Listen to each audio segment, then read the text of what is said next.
Di video kali ini kita akan membahas materi dan contoh soal dinamika rotasi fisika kelas 11 tentang momentum sudut dan hukum kekekalan momentum sudut. Pertama-tama kita akan bahas dulu konsep dari momentum sudut. Momentum sudut itu merupakan hasil kali antara momen inersia dengan kecepatan sudutnya dan merupakan besaran vektor. Jadi momentum sudut ini punya arah, teman-teman. Secara matematis kita bisa tulis momentum sudut persamaannya sebagai berikut ini. L sama dengan I kali omega, di mana I itu adalah momen inersia, satuannya kilogram meter persegi, omega itu kecepatan sudut, satuannya radian per second, dan L itu adalah momentum sudut yang satuannya kilogram meter persegi per second. Nah, kemudian selanjutnya kita juga akan bahas konsep dari momentum sudut partikel. Nah, jika lengan torsi terhadap poros R dan kecepatan linearnya V, maka besar momentum sudut L itu dapat dinyatakan secara matematis sebagai berikut ini. L sama dengan M kali V kali R. Persamaan ini dapat kita turunkan dengan mengganti variabel momen inersianya dengan mr kuadrat dan omeganya dengan V per R. Selanjutnya, kita akan bahas juga mengenai hubungan antara momentum sudut dan torsi.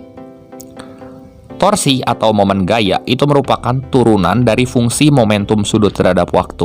Nah, kita dapat menurunkannya dari fungsi momentum linier terhadap waktu dikalikan dengan faktor R.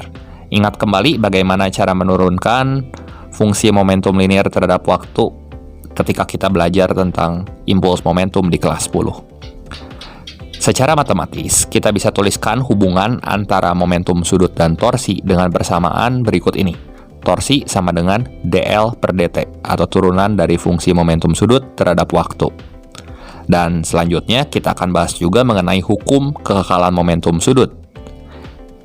Hukum kekekalan momentum sudut berbunyi, jika tidak ada momen gaya luar yang bekerja pada benda, maka akan berlaku hukum kekekalan momentum sudut. Jadi, momentumnya itu akan konstan. Sehingga, secara matematis kita dapat tuliskan persamaan kekekalan momentum sudut itu dengan L1 sama dengan L2, dan L1-nya kita ganti dengan I1 kali omega 1, untuk L2-nya kita ganti dengan I2 kali omega 2. Oke, supaya lebih jelas, langsung saja mari sama-sama kita simak contoh-contoh soal berikut ini.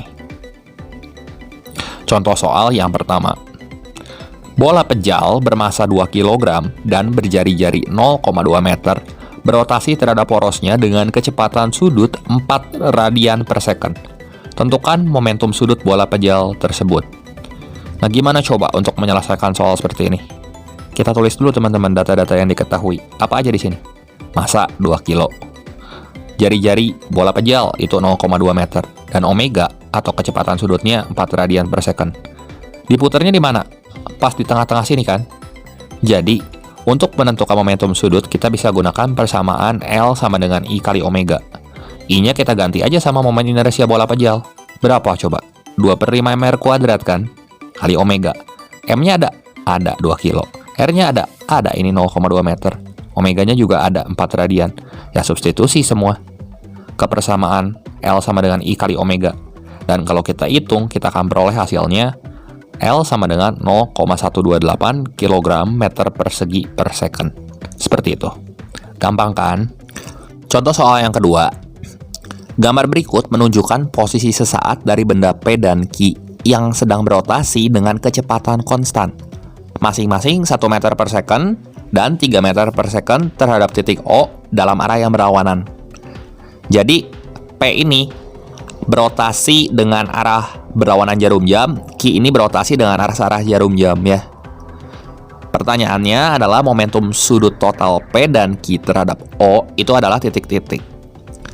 Nah, untuk menyelesaikan soal seperti ini, kita tulis dulu data-data yang diketahuinya. Ada apa aja? Ya, massa partikel P 3 kg, massa partikel Q 2 kg, kemudian jarak partikel P ke titik O itu 5 meter, dan jarak partikel Q ke titik O ini adalah 4 meter. Kecepatan P ini 1 meter per second dan kecepatan Q 3 meter per second. Untuk menyelesaikan soal seperti ini, kita tetapkan dulu. Misalnya di sini arah yang berlawanan jarum jam sebagai arah putar negatif dan arah yang searah jarum jam sebagai arah putar positif. Jadi langsung aja kita bisa pakai rumus L di titik O sama dengan L oleh partikel P tambah L oleh partikel Q.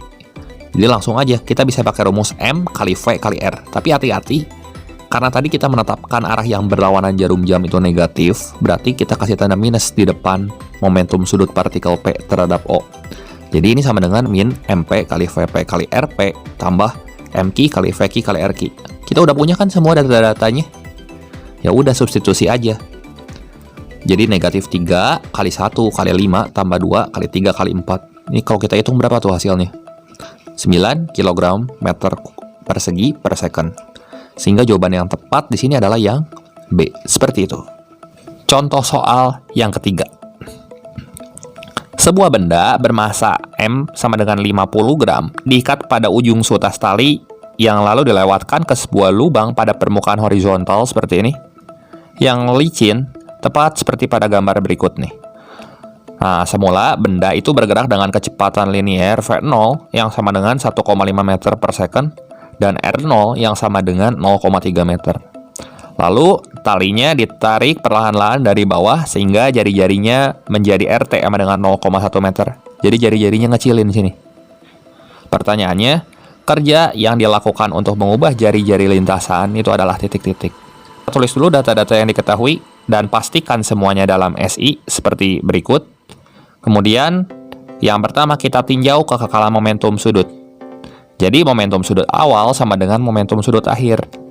Kita bisa pakai rumus M kali V0 kali R0 sama dengan M kali VT kali RT. Masanya sama kan? Kita bisa coret aja. Dan kita tinggal substitusi V0 R0 dan RT di sini. Jadi, V0-nya ada 1,5, R0-nya 0,3, VT-nya yang ditanya kali RT 0,1. Nah, udah gitu gimana lagi? Kita cari VT-nya berapa? Di sini VT-nya 1,5 kali 0,3 bagi 0,1 ya 4,5 meter per second. Ini adalah kecepatan akhir ketika jari-jari partikelnya berubah, teman-teman. Selanjutnya, karena yang ditanyanya adalah kerja atau usaha yang dilakukan untuk mengubah jari-jari lintasan, maka kita bisa pakai persamaan W sama dengan delta EK. Berarti kita ganti aja delta EK-nya sama setengah kali M kali VT kuadrat kurangi V0 kuadrat. Gitu. Nah, jadi kita substitusi deh data-data yang diketahuinya ke persamaan ini. M-nya kan kita tahu ya, 50 gram tuh 0,05 kg. Kali VT-nya kita dapat dari persamaan kekalahan momentum sudut, yaitu 4,5 kuadrat dikurangi 1,5 kuadrat. Kita hitung sebentar, nanti kita akan peroleh hasilnya, itu adalah 0,45 Joule. Sehingga jawaban yang tepat yang mana tuh? Yang C. Seperti itu. Contoh soal yang keempat. Budi yang masanya MB sama dengan 65 kg dan Ani yang bermasa MA sama dengan 50 kg bermain jungkat-jungkit. Keduanya duduk di kedua ujung papan pejal yang bermasa M sama dengan 15 kg dan panjangnya 2 meter. Jadi papan ini punya panjang dan massa, tidak diabaikan masanya ya.